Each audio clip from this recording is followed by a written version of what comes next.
I think we're live. Hello, everybody. Welcome back to the Bounty Hunters, and I guess our public business. Canadian, what do you have to say? Well, just to remind everyone that we keep forgetting that every week we do this Wednesdays, 8:30 Eastern time, and this is the 65th episode we've done. So we're slowly getting there. 65 episodes. Did you have any idea we were going to get to 65 at one time? No. No. Wow, I'm the only one that had confidence in the squad. There were 65 characters in Star Wars. Yeah. Hey, we scrape the bomb in the barrel sometimes here. Hello there. All right, so who are we discussing tonight? Well, we're talking about another Jedi Master, another of Windu's hit squad, and another poor soul who died to Palpatine, Agen Kolar. Agen Kolar, you say? All right, well, let's start the little video here. Agen Kolar was born on Coruscant and was found to be Force-sensitive and trained as a Jedi. Kolar was able to obtain the rank of Jedi Master and soon gained a Padawan named Tan Yuster. Agen Kolar's personality was one of strike first, ask questions later, and he would often leap into battle without even so much as a plan. He was widely celebrated as a master swordsman of the Jedi, and he was confident that he could defeat anyone. In 19 BBY, Kolar replaced fellow Zabrak Eth Koth on the Jedi High Council after Koth was forced to step down. Kolar was considered a valuable member of the Jedi Council, and even Jedi Master Windu had a high opinion of his combat skills. Kolar fought in the first Battle of Geonosis against the Separatist Alliance. He was there as a member of the Jedi Assault Team, a team personally assembled by fellow Jedi Master Windu to rescue Obi-Wan Kenobi, Anakin Skywalker, and Padme Amidala. Unfortunately, during the battle, Kolar's Padawan Tan Yuster was overwhelmed and killed. Kolar recovered the blue Kyber crystal from his fallen apprentice's lightsaber and later added it to his own to remember him by. On that fateful night, Master Windu would once again call on his strike team to help arrest Supreme Chancellor Palpatine. Despite his reputation, Kolar was effortlessly killed by Palpatine, and he'd be known throughout history as the first Jedi to die in the Jedi Purge. All right, there it is. I don't need to tell anybody how many times I had to re-record effortlessly. That is when you're trying to do, because I try to do as much of it I can without as many takes because its editing sucks. So I'm like, despite his reputation, he was killed effortlessly. I was like getting so mad because for some reason effortlessly when you're trying to say stuff fast is like really frustrating. Oh, yeah. Especially when you're doing Star Wars names and you're especially when they're amazing Star Wars names that make a lot of sense. But yeah. All right, so that's who we're talking about. He is the last of the hit squad. Except for Mace Windu himself. I did have a buddy of mine. I asked him, he was supposed to make me a Star Wars song a long time ago and never did it. So I like to give him a hard time and tell him, hey, wouldn't these like short stuff be so much better if I had a sweet Star Wars that I could use instead of like, YouTube thing? And he said something. He was like, oh, I've been watching them because I upload them on TikTok too. I've been watching them on TikTok. They're pretty sweet. I love how you take the most unknown characters and make a spotlight out of them. And I'm like, that hurts. Like, I don't think these unknown characters. What is wrong with you? What do you mean these unknown characters, you bastard? This is not what they are. They haven't watched us enough. We're working up to the big characters. We're working into the big names here. Yeah. No one has any ideas that we didn't have the guts to like drop down, and spend like 4 weeks breaking down like a Luke Skywalker. Like, hey, what about that like third saxophone player on the left? What if we try that guy first? He already has like half hour worth of material we can stretch out.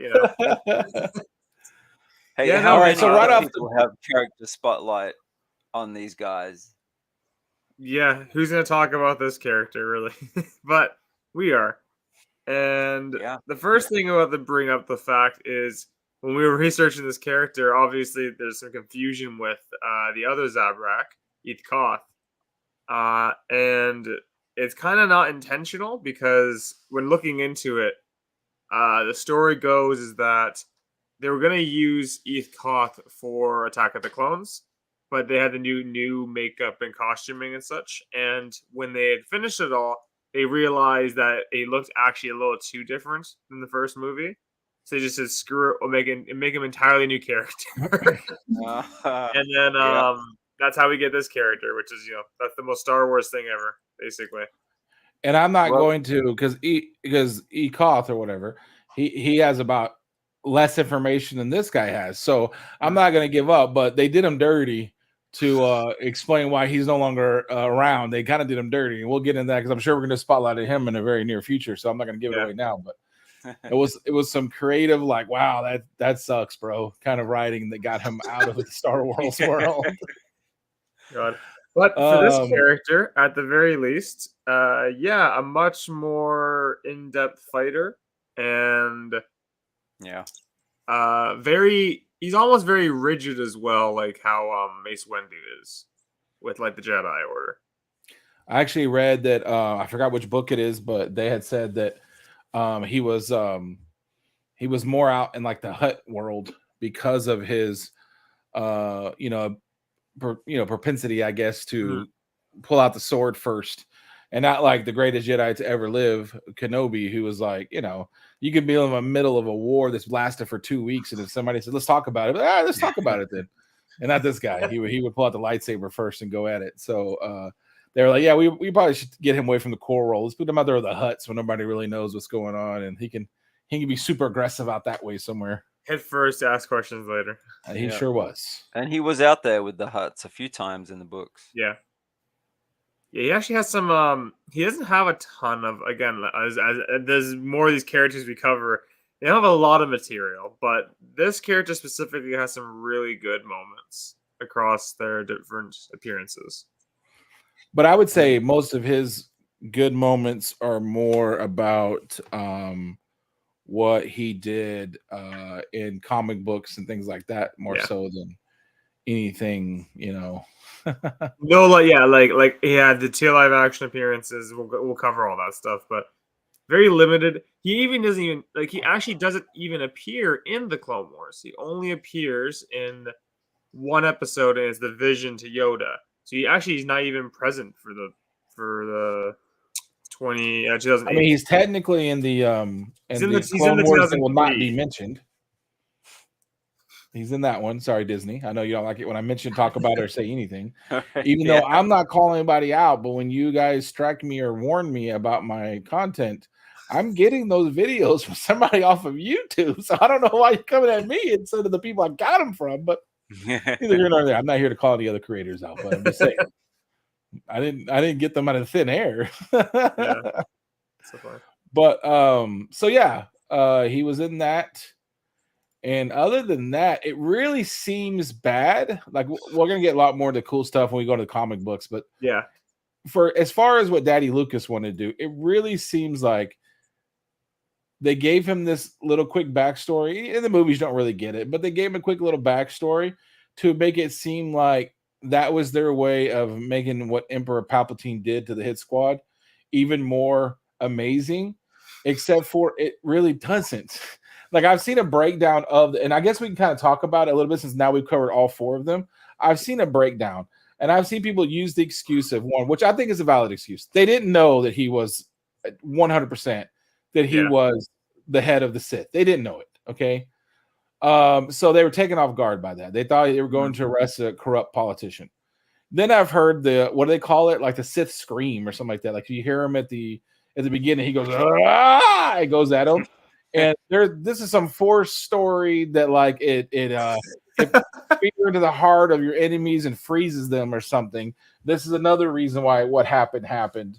And all of that is like, I think that's very respectful of these Jedi that some people have come to really like, to explain why they are sitting there holding their beer while beat up. And like, okay, so the 2 kind of unnamed one, this one and the one we did last week, I get it. Like, they were invented to be in this situation. But then you have like Kit Fisto, who got equally as handed. Yes, he lasted longer technically, but because he was on the right side instead of the left side, if he had been on the left side, he would have been killed just as fast, but he was on the right side. So, but he's actually like a known badass character that they still kind of just threw away. It's really funny though, because like how the movie goes, we see it that way, right? And then like the script, so the novelization of Revenge of the Sith is based off the script, and the script goes that Sasatin and Kolar get killed immediately, as they do, but in one hit across both which of is them. way more respectful than him just sitting there holding his lightsaber like, I don't know what to do with this thing. Right. Yeah, and then obviously leading with Kephisto, like they fight for a while, and then Kephisto gets his head lopped off, and he's smiling. He's smiling as he's dead.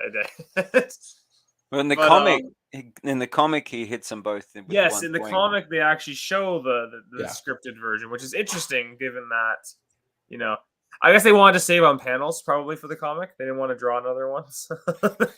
But my issue with it also is, you don't know what's going to happen later on in the Clone Wars. I get it, and it's something that us as Star Wars fans we do a lot of, is we judge something happened in 1978 based on what also happened in 2005. And like, well, that's so stupid. But at the same time, in the Clone Wars, spoiler alert, Sidious fights Darth Maul and his brother, and that fight lasts so much longer than that fight. Yeah, Savage lasted longer than all three of them. And although they're both awesome, okay, these are supposed to be, by reputation, 4 of the best that Jedi had at lightsaber fighting. This is the 4. This is the hit squad. This is the guys you take in to take everyone out. And Savage Opress and his brother, half of a man, took on a way better fight than this. I get it. It's cartoons. And I mean, let's be honest. Probably one of the main reasons why they didn't last even a little bit longer was because they were dealing with a 125-year-old man who wasn't supposed to be doing the sword. I mean, that's what they've said now, right? That they didn't want to. They had another guy who was supposed to do the sword battle, but he didn't want to use a stand-in. Weird, because like that's what they like with Dooku, like with Christopher Lee. They just did a body double doing the fight, and they had his head projected onto the body in After Effects. And the only time we ever saw Christopher Lee was when it was like talking or stationary shots.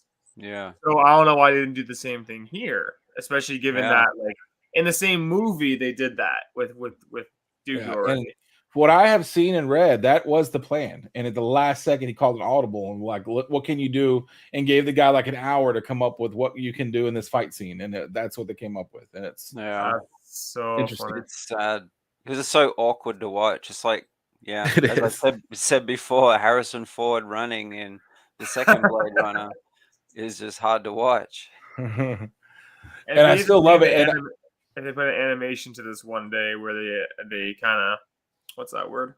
Get them a little more upbeat. And I guess also, I mean, you can't do anything about it, right? Because we're jumping from 78, 81, 2000s, 2020s. You're jumping all over the place. Yeah. But in the grand scheme of things, it is a badass moment if he was able to dispatch him the way he did. If it was like, let's say 10 seconds more longer of a fight, he was able to fight 4 Jedis off at once. Because then it also explains to you why anytime you see Darth Vader and Sidious together, Vader is literally on his knees saying, "Sorry, Master," basically. And does it. And even sometimes in the comic books, every so often he'll get a little mouthy and Sidious got to put him in his place. But that's like comic books and books that we don't see in the regular things. So it kind of doesn't make sense, because the only other time you really see him, he's fighting Yoda, and Yoda's done more than handling him. You know what I mean? Like it's a pretty even fight for a while. Okay. And then you see him in this situation, and then you fast forward, you see him where he's getting thrown over a railing by Vader. And it's like, well, what happened? Like is he a good lightsaber battle, or is he not? Like it's a really weird kind of situation. So, but anyways, I was gonna say the other most interesting fact about this character that I didn't know until we were looking at this was his Padawan. He did. And the lightsaber. That's a really cool detail, I will say. I can't believe, I loved seeing the picture of him and laying there dead. That was the picture they had. I didn't want to use that picture of him laying dead because when I first mentioned his guy, I wanted to be able to give a picture of his Padawan. Literally, I Google searched. I mean, it's not. Don't get me crazy. I didn't do it for an hour, but I did more than like 2 or 3 pages. All I could find was people who did an artist rendering of what they think he would be like. Yes. That's it. Same thing. I don't even know there's a comic book picture of him. I could not find anything except his dead body on the ground. That's all I could find. I saw comic book versions of his dead body on the ground, but all I could find was his dead body on the ground. Like no one has ever thought that's the official and that's the image that's used when you go on Wikipedia and you look at the Padawan. Yep. So funny. But yes, anyone doesn't realize, so his Padawan, obviously, as we talked about in the beginning, died in a geonosis.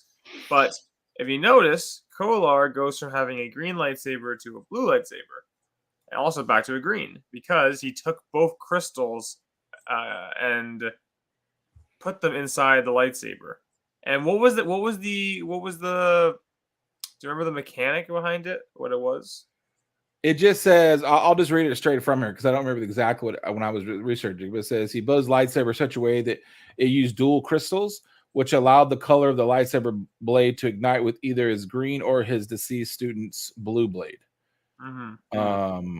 And it just says that's the weapon he was using whenever he got dispatched, and that is literally all that it says. Then it said, and then that was the other detail when he went to go fight Palpatine, when he realizes the Sith Lord this is the Sith Lord that orchestrated the whole thing.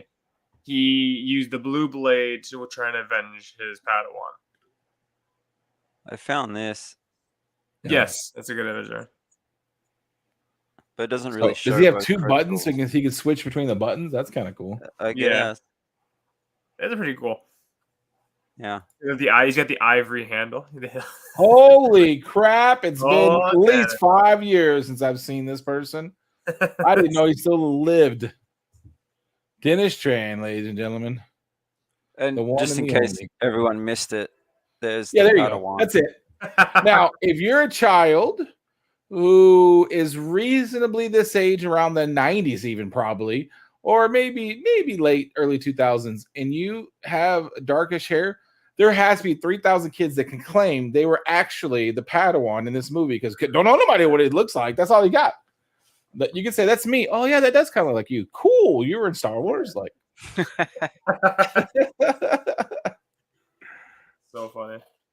But other than that, I think that's all we got as far as like canon. There's not much. Well, as far as canon, like TV shows and movies.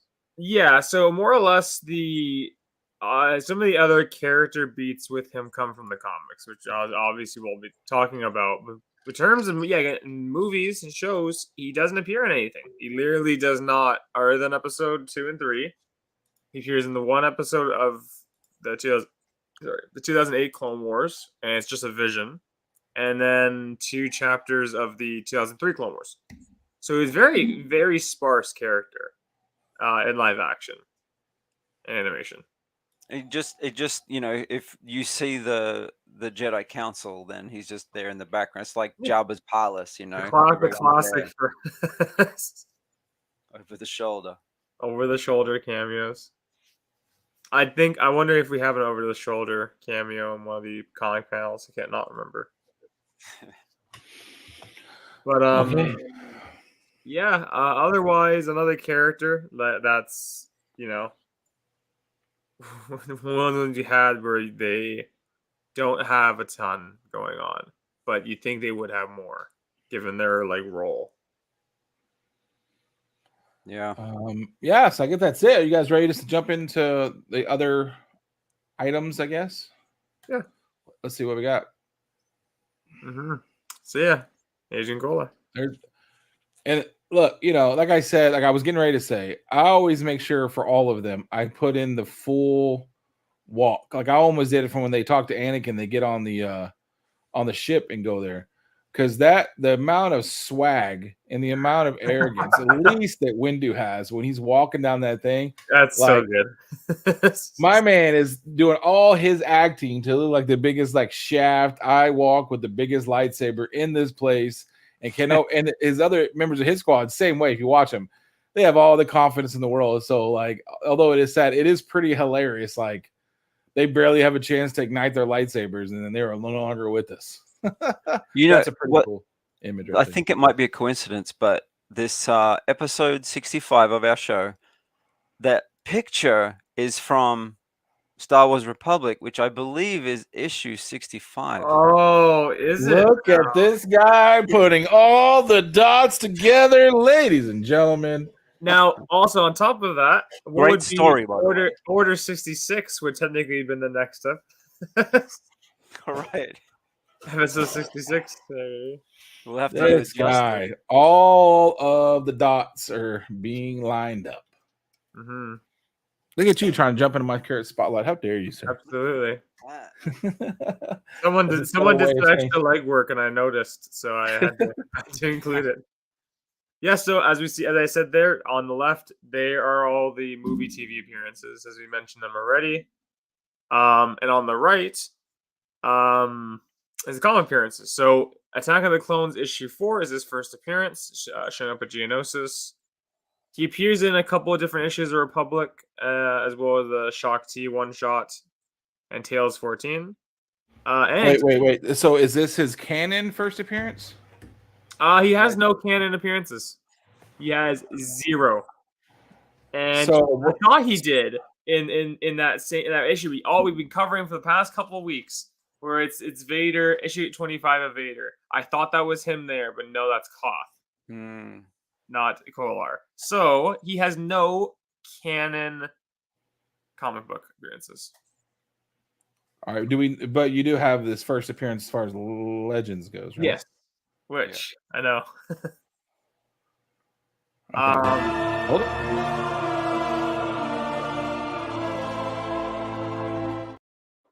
All right, so which issue is it? Now that we got everyone's attention. Attack of the Clones issue 4. There it is. Give us about an hour, please, head start, so we can hit eBay first. Then the rest of you guys, you might watch this, like the 10 of you that watch this afterwards. Then you can hit eBay afterwards, please. But yeah, a bunch of issues. And as Kachun said, so yeah, you're right. Issue 65 is the first cover appearance of Kolar, which is what was used for the background. And yeah, episode 65. That's funny. And issue 66 is a continuation of that two-issue story arc. It's a great story. Yeah. Really good. One of the better ones, I would say. And then so General Grievous 1, an Obsession he appears in, and then Revenge of the Sith, issue 3 is his death. And for those who might suggest that Kachung doesn't do his research, son, he dropped the 65 on us. That means he was looking beforehand. Proof here, he does his research. So yeah, now let's play a Where's Waldo here. If you can try and find it. It's pretty funny actually, because he's covering his face up with the lightsaber. Oh yeah, can we zoom in? No. No. Now I was paying attention, but I was not paying attention at the same time. That's guy to the right of Kolar, the blue lightsaber. Is that supposed to be Anakin, or is that his Padawan? Oh, the guy to his right. I think it's Anakin. No, it's Anakin. Yeah, that's Anakin. He's got Anakin's clothes on at least. Yeah, the black. If not, we have a bigger controversy. But yeah, so that would be his first appearance. Yeah. Let me ask you this question. You're an artist, right? And they tell you, we want you to add these people into it. Okay? We want to add you. We got Kith Fisto. We got a few of them. And they say that guy. So you do a Google search trying to figure out who this guy is. Suddenly you're felt with 2 different people who look alike, but they're not the same. Do you put the lightsaber in front of his face because you're not 100% sure what guy you're supposed to be doing? That's kind of what I'm getting. That's the vibe I'm getting right now. That's actually really funny. That's really. And he's like, I don't know which one it is, so I know how I'm going to fix this. He just kind of erased it and tilted his arm up. He's like, and that's the best part. That's the only panel he appears in. So, by the way, no matter how hard he tried, it kept looking like a Klingon. You're like Worf. Oh man. So he appears in the Shock T one shot. Again, a lot of times I really like that cover, by the way. The more I look at it, the more I like it. I don't know why. It almost looks like a wood wood carving. It's like somebody did a wood carving, exactly. But yeah, fun moment down there where he's Shakti's calling on him, and he's like, "Yeah, I don't think I can take much more of this." If you notice, he got a little more confident about who he's drawing. So he slightly slid the lightsaber down, just so slightly, not to cover, not to get the whole face in there. Yeah, you can tell the horns now. Okay, good. I was going to mention this, but I figured So you had to put it in. So I was gonna say, this, if you're like interested in this character at all for more than what we're talking about already, this is essentially the issue you would want to read, because this one just covers the character the best. It has his best action, best moments, dialogue. Fantastic. Again, the Republic series with Quinlan Voss in it is a fantastic series. Great cover. And yeah, so what happens in this essentially is Quinlan's playing like a double agent, like almost triple agent. He's going crazy with how many layers of spy he can get. So there's a mix-up where the Jedi Council believes that he actually was being a double agent against them, or something or matter. So basically, Kolar was sent to go arrest him and bring him to the council. And yeah, so he pounces on him, and he's gonna apprehend him. The only thing that I would say I would hesitate on this one is it's a good story because who's all's involved. Obviously, Quinlan is also is a good character too.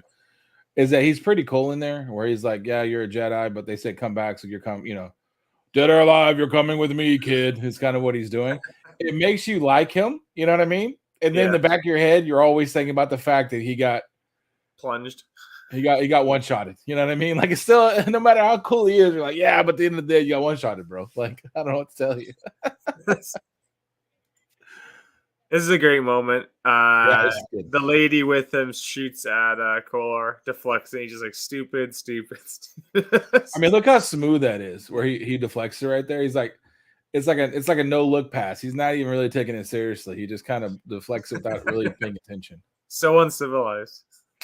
And that is like, it's a criticism, but it is what it is. It's a movie, right? But it's still kind of what bothers me. I get so hyped for like all the cartoons and the comic books and the books, because they are like, I mean, you just think about like in the original The Clone Wars or whatever, Clone Wars, like that scene where like, the head of the hit squad takes on about 4,000 drones and like, and then droids, and then in the movies they're like, they like trip and fall and die. Like, it's so weird how much. Like, I do think Star Wars starting to have a problem. Maybe we're having an overall conversation about the Jedi, but I do think the Star Wars universe is having a problem right now, in my opinion, with the Jedis, because I feel like they don't really know what they want them to be. Like, are they superheroes? Or are they not? Yeah. Were they famous all over the universe? Because I feel like they have been all. And every time you go back 200 years, 1,000 years, they're even more famous. You know what I mean? Like, this is going on for thousands of years. They are the most famous people on the world. And then you're also supposed to have me believe within tabloid magazines. 20 years, no one's ever heard of them. They're like, what's that? Like, it's like just 20 years later, no one's even like, I don't know what that is. It is I like this moment a lot. Yeah, so he cuts Quinlan off, and they're gonna fight for a second. Quinlan goes for a quick attack. Oh, and then what's his name says, surely if you were innocent, you would just come with me to the council and let them dictate. And it's like, as we now know from the council, probably not the best thing to do. Right. Basically, they do have a very brief fight there for a second. And it's so funny because Quinlan goes for the kick, Kolar dodges, and then just kicks him square in the face and just completely knocks him down. And the only reason Quinlan gets away, he just pull some classic like stunt, basically using the environment. But immediately gets like swift kicked in the face. Yeah, it's that. Anyways, yeah, it's a pretty cool thing. Yeah, it's so good. And then so there's issue 65, his first cover appearance, and at the end of that book is the last page, is the squad right there. I also did not acknowledge, for some reason I didn't even acknowledge it. They all have green lightsabers except Windu. Yeah. Oh, they do. Yeah, actually, I didn't think about that either. That's probably why when they actually in the elevator going into the into Palpatine's office. Windu's like, "Listen, a little too much green going on here. Can you change it up to blue for this one?" It's probably be on the HoloNet or whatever. Let's not get a picture of all of us having be matchy. That's not cool, dude. We already got a green. We already got a green guy here. We don't need any more. It really is a good run of books, though. Like Yes, with Ventress and Dirge and oh, it's fantastic. Like honestly, some of the better Gareth stuff. This is General Grievous issue. Actually, this is Obsession 4. Grievous on the cover. Yes, this is just before. Obviously, we've covered this issue many times now. And there is the meeting of all the different Jedi going to confront Grievous. Yeah, and there's Kolar on the right. And now the infamous, when we talked about already last week, his death at the bottom right there. Bottom right, yep. Interesting enough, though, I also just acknowledged this now. Kolar seems to be the second guy to die, because if you look at the angle, like how he's swinging the blade, he's not the first one there. he gets the second half. In that one, yeah, he got the second one, yeah. Mm-hmm. And Plo Koon has a blue lightsaber, so that's fun. Wait a minute. Go back. They all got blue. One second here. I'm a little confused. Hold on. Look what he's got a blue one too. Everyone switched to blue. I'm a little one second. This is a little funny. They all they don't know what they want to do. Yeah. In the actual scene in the movie, they have green with Kolar having blue. But yeah, they switched. So man, they're all hitting different buttons. They couldn't get their squad together, man. They're like, are we on blue, tan, green? No one's telling me. I don't know what to pick. It's so funny. The artist has to like look at these images of these detailed characters and drawing. Like these guys, the horns. This guy has the horn, different ways. But they couldn't get the super bright light. Hey, you can't keep bringing that up, because every time we do one of these, we're making fun of the fact that the lightsaber colors are all kinds of colors. They're never like normal. Yeah, but so figure wise, now onto toys. Hilarious looking like box, by the way, like how he's standing in the middle like that. Wow. Yeah, this is. We'll discuss what it looks like he's doing with either lady on either side. In my opinion, hint, hint. Look at this is what I would say. That's the vibe I'm getting from his stance there. But yes, that's he's riding a bull. He's riding a bull. I think that's what he's asking them actually. And then he had two other figures. So bad. Revenge of the Sith on the left, and then on the right was the Legacy collection. And I'll just follow up what Kachung said. If that ain't a damn Worf staring at you dead in your face, I don't know what is right there. That is either or whatever. That's what that is right there, my friend. That is not Star Wars. If I could cut this off right below his chin, right, and hand it to you, you would think that has to be Star Trek. Like you would think that's Star Trek. Right there. Yeah, very much. I agree. Oh my good Lord. Can we talk about this helmet he's got on? What in the world is that? All right. So if you thought Sassatin's head sculpt was weird, this is a strange one too. So this was actually it's a cool set, because this came out in 20, I think it was 12 or 14. It's the Palpatine office, and it has that's cool. And it actually has a lot of figures there that were for the first time, like Palpatine in the red robes, and Anakin has kind of like a very specific one. But Kolar is his first figure and his only figure, and I think because they when they're doing the head sculpt for it, they're like, we're never doing this again. We don't want to repeat this. But at least you can put it on anyone's head now. Yeah. It looks like if you ever play a video game where it's like the end of the world and they just take a random like football helmet, rip off the mask, but then put spikes all over it as like end of the days. That's what that looks like. It looks like somebody took some sort of helmet and has put a bunch of doomsday spikes on it or something. Yeah. And hung two socks on either side. I was gonna say that the what's it called?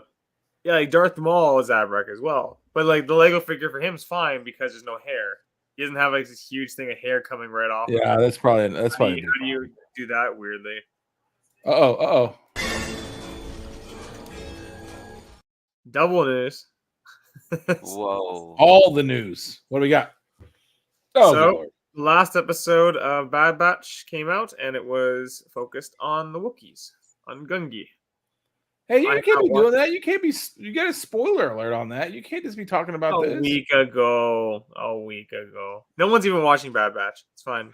No one's even watching this show, so it's fine. But I'm just saying, like, you can't be just throwing that up like that. Yeah, and on top, so leading into another show that's coming out, Kachun had got. Nice. Did you make this or did you found this? I found it. Yeah, there was so we have a list here of the episodes when they're releasing. So it looks like we'll be finished Mandalorian near the end of April. I was trying to remember something offhand. 8 episodes. How long were the other seasons? Were they 10 episodes or 8? I could have sworn they were longer than 8. So I thought so too. I thought they were like 10 and 12 Yeah. or something. Maybe it'll be longer episodes. Who knows? Or they're just more focused on what's there. But there will be 8 episodes for season 3. And There was 8 for 2. Oh, okay. then it was 8. So this is interesting. There's actually more details about this. Oh, So these are these the places that are doing it? studios, yes. So Visions Volume 2 will be coming out May the 4th. So they'll drop the entire season. These are the different companies doing it. There's some, I think, returning there. I think it's 88, if I'm not mistaken. But I believe so, yeah. I didn't include this because there's a lot of detail. But after they'd shown this graphic and were announcing the release date, they actually went and announced all the titles to each of the episodes. And I think there was a brief excerpt about each of them. But I think Hold on. Tell me you just entered the chat without telling me you just entered the chat. He's talking about the Klingons. Welcome in, Chris. Trust me, Kachon has already made the Klingon comment several times during this episode. But yeah, so multiple episodes again. I don't think there was any actual. When I saw the titles and I looked at it briefly, I didn't go super in depth. I don't think there's any continuing stories from the last volume. Okay. Yeah, here, I'll show you real quick, Chris. We were talking about this guy over here. If you were to cut the bottom part off and just that corner right there, that, sir, is Klingon. And I can't believe they were never sued for copyright infringement or something. No, it wouldn't be copyright, but it would be. Yeah, so anyway, if you go back to the Visions for a second. So good Lord, how long you want to spend on this? We can do a whole episode. I love it. Anyways, I'll just quickly read you the titles. So for each of the episodes, so there's called Sith, Screecher's Reach, In the Stars, I Am Your Mother, Journey to the Dark Head. Look at this guy. Look at this guy. The Spy Dancer, The Bandits of Golak, The Pit. Ao Son. So there seems to be 9 episodes. And 3, 6, 7. Yeah. So each of the studios is doing a single episode. Okay. Yeah. Is it being dropped at once? Do we know? Yeah, so the entire season volume, how they would never call it, is dropping on May the 4th. The entire thing. Okay. This is an interesting one. So a new novel's coming out called Crimson Climb, and it's going to be about Kira rising up through Crimson Dawn. Yeah, I'm interested. She could be a great character, so I'm kind of interested in this. And the author for this, E.K. Johnson, wrote the Ahsoka novel, but she's also there was a trilogy of Padme books set partly before Episode 1 as well as during the prequels. It was like the Queen trilogy, I think it was called. But yeah, so it could be really good. I would like to see more of her, especially in like live action. But I guess this is how we're gonna get more of her going into, because we've already explored a lot of her with the comics. Yeah, I found this is interesting. So, in England, there was a collection of more than, it says there, 400 Star Wars toys were sold. A man who was in his 70s had bought multiple copies directly from Kenner. He bought ones for his kids to play with, and he bought another set to store away. He stored them in his cupboards, apparently. And it sold for £622,000, which, in US dollars, I think that almost equates to about 700,000. Let's double check. You know what? That's crazy because I remember seeing a story on the internet where a lady, you remember the mail-aways, the original ones that you could mail away? Yeah, 750,000 US. Well, two of us don't know about it, but one of us might remember. I'm not going to say which one that is. One of us might remember when you could actually order it through a mail order situation. And she had like 3 kids, and she got all 3 kids in mail away, and then she again additionally purchased all 3 kids backups because they were always losing stuff, and they were really into Star Wars. So she took the 3 backups. So if they ever lost one, she could replace it easily because it was so hard to find or whatever. She was like, "What if they don't come out with them? I don't want to hear my kids scream." And I totally get this lady because I've had this problem. So she put those like in the basement or the attic or whatever. And then it never got around to like the kids replacing them or whatever. And then, the Star Wars stories started coming out in the store, so it didn't become an issue. And this is the same thing. Like when she was at retirement age, when they were cleaning out her house, they're like, "What is this?" She goes, "Oh, those are those Star Wars toys that you guys we sent off for." And so she was basically able to like pay for her retirement, like in a retirement home with that never opened 3 never opened boxes of the mail away original Star Wars toys. That's crazy. That's more than $1,000 for other people. Not for me. I just do a bunch of hating when I hear that. What is Katrina? Huh? Oh, isn't that more than $1,000 per toy? 750,000 US. It's almost 2,000 a toy. Divided by. But there were 400 toys, so yeah, that's still Jesus. So I don't know. I was gonna look this up, but I'm such a good person. I wanted to see what the highest recorded sale for a single Star Wars collection of toys was. This might be it because I can't think of $1 million one or something. That would have obviously. I would think so. But that's basically 18. That's about 18, almost 1,900 per toy. I mean, if there were originals and boxes never been opened from the original thing, I mean, maybe. Yeah, maybe some are worth more than others. Yeah. Oh, for sure. Yeah. Some of the super rare ones, for sure. Oh, I mean. Sometimes you got to cut them off. Sometimes you got to wait. I knew it was going to come. I knew. If I remember correctly, he had there was a Luke, because this was I guess before the Boba Fett ones came out. He had a Luke Skywalker one that was like they changed out because of it was like something specific with the lightsaber in his hand, how it worked.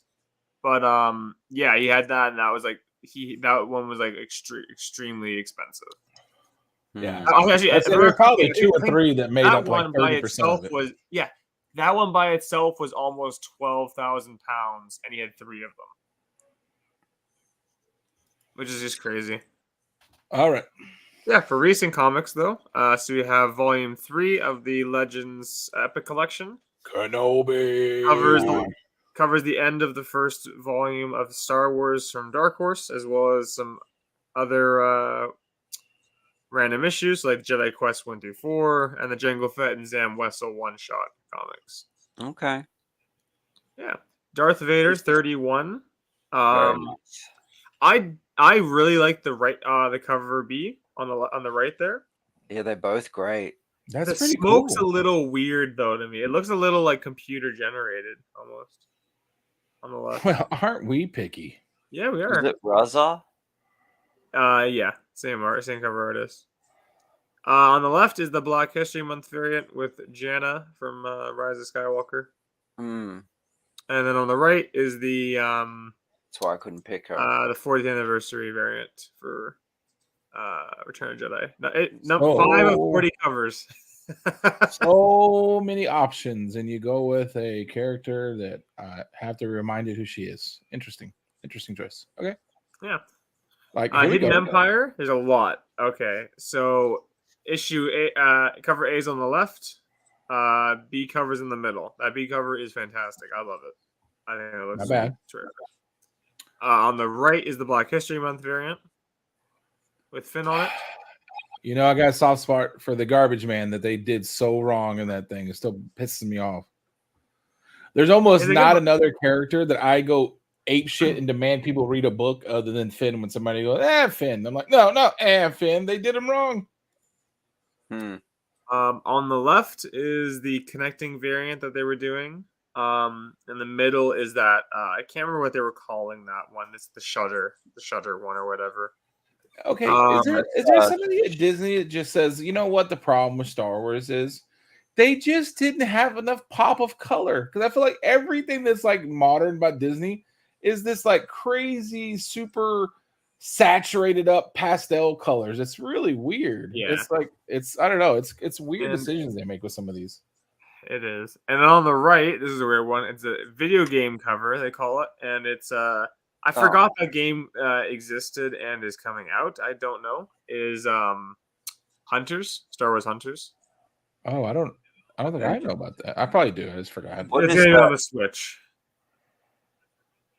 And then High Republic issue 5 comes out. A cover on the left, B cover in the middle, and on the right is the Black History Month variant for that character. I'm not following High Republic, so I've never read a lot one of it, but I don't know who that is. Yeah. So yeah, otherwise, that would be it. Stupid. Well, there you go. That is your spotlight news in comic books. Luckily for this time, he decided to give me reprieve and not put on a bunch of ridiculously overpriced toys. I do appreciate that. You probably You know what? I wish there were. I wish there were. I really wish there were. Next. All right, what are we doing next week? Next week we're going to be covering the first half of Bad Batch, the episodes 4 through 8. God. Okay. Not thank God because I'm looking forward to it. Thank God because. Well, you don't want to cover the last member hit squad, Mace Windu? No, we were not covering Mace Windu for a while. No, sir. So wasn't today 7? Today, yes. So today was the release of episodes 7 and 8. Both simultaneously. 7 and 8. That's good. I don't have to cram it in next week. Yeah, so they both released today, and that will mean we'll be covering 4, 5, 6, 7, 8. Yes, 4, 5, 6, 7, 8. Yeah. Well, all right. Well, then, if you want to watch it next week, you have to sub up to Never Miss a Thing on Instagram. You got the Who's Your Comics, and you got the Kachung. All you have to do is go there and find them. Very good things on Instagram. All right. And we'll catch you guys next time. Have a great day. Thanks for being here. Bye-bye.